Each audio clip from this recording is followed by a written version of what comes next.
Sag mal zum Beispiel.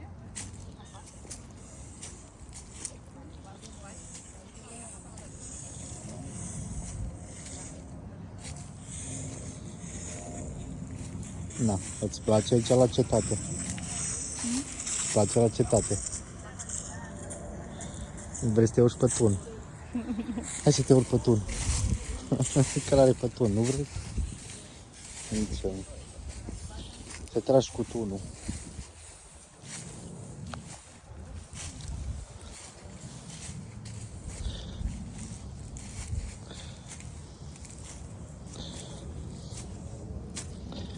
Tunul. Tragem cu tunul. Uite, eu am stopat gaura să nu mai tragă cu tunul.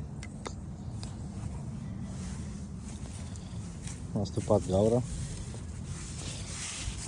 No, urcă-te că l-are pe tun aici. Dacă îmi furu picioarele. Cum să mă urc?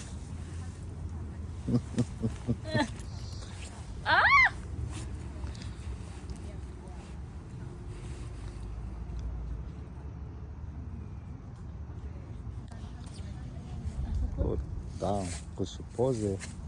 Te iau și 4K.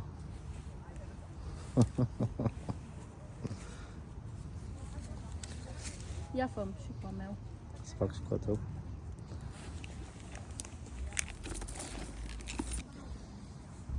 Aici am mai prins foc închis. Suntem aici pe cetate.